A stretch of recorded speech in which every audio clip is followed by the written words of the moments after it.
পুলিশি নিরাপত্তায় একেবারে রীতিমতো নিরাপত্তা বেষ্টনীতে মুড়ে সোমবার অনুষ্ঠিত হলো বৃন্দাবনের শ্রী শ্রী রাধাকুণ্ডের শুভ অষ্টমীর পুণ্য স্নান যাত্রা। বলা হয়, বৃন্দাবনের রাধাকুণ্ড শ্যামকুণ্ডের এই পবিত্র স্নান যাত্রা উপলক্ষে বিভিন্ন প্রান্তের সমাগম হয় বৃন্দাবনে। নবদ্বীপ হল শ্রী চৈতন্য মহাপ্রভুর জন্মভূমি, আর সে কারণে এটি পুণ্যভূমি নামেও পরিচিত। আর এই পুণ্য স্নান উৎসব উপলক্ষে নবদ্বীপ শহরের বিভিন্ন গঙ্গার ঘাট এবং তার সঙ্গে সঙ্গে নবদ্বীপ সহ পার্শ্ববর্তী জেলাগুলির বিভিন্ন গঙ্গার ঘাটে পুণ্যার্থীদের ঢল নামে রাতের বেলা শান্তিপুর, নদিয়া জেলার শান্তিপুর, নবদ্বীপ এবং বিভিন্ন ভাগীরথী নদী তীরবর্তী এলাকার মানুষ এই পুণ্য স্নান করতে রীতিমতো গঙ্গায় আসেন এবং তার সঙ্গে সঙ্গে তারা গঙ্গা স্নান করে পুণ্য লাভ করার যে চেষ্টা সেটা করেন এবং বিশেষ আরাধনাও করা হয়, প্রদীপ ভাসানো হয় গঙ্গাতে।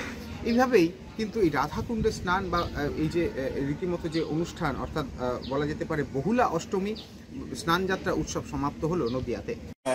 আজকে যে এই তিথিটাই অষ্টমী তিথি, এই অষ্টমী তিথিকে বহুলা অষ্টমী তিথি বলে, মানে শারদ অষ্টমী বলা হয়। এই তিথিতেই বলা হয় যে শ্যামকুণ্ড এবং রাধাকুণ্ডের যোগ স্থাপিত হয়েছিল এবং যে মহানদীগুলি রাধাকুণ্ডের ভিতরে আশ্রয় নিয়েছিল সেই কিছু সময়ের যোগের সময় আছে, সেই নির্দিষ্ট সময়ের ভেতর এই স্নানটা করা হয়। এই গঙ্গায় মন্ত্রের মাধ্যমে বিভিন্ন নদীকে আহ্বান করা হয় এবং তারপরে এখানে রাধাকুণ্ড শ্যামকুণ্ড সবাইকে আহ্বান করিয়ে প্রথমে মানে শ্রীকৃষ্ণ এবং রাধিকার স্নানকে কল্পনা করে নিয়ে তারপর এখানে ভক্ত সাধারণরা স্নান করবে আজ গঙ্গায়। এই যে শ্যামকুণ্ড রাধাকুণ্ড, সেটা প্রকৃতপক্ষে অবস্থিত কোথায় হয়েছে? হ্যাঁ, এই শ্যামকুণ্ড এবং রাধাকুণ্ড বৃন্দাবনে অবস্থিত, কিন্তু সেই যে জায়গায় ভক্তরা তারা কল্পনা করে মন্ত্রের মাধ্যমে সেই জলটিকে এখানে আহ্বান করে। আর এমনি শ্রীকৃষ্ণের বিশেষ কোনো পুজো বা কিছু না, আজ এখানে কোনো পুজো নেই। এখানে প্রথমে গঙ্গা আরতি হবে, গঙ্গা মায়ের পুজো হবে, গঙ্গা মায়ের পুজোর পরে স্নান শুরু হবে।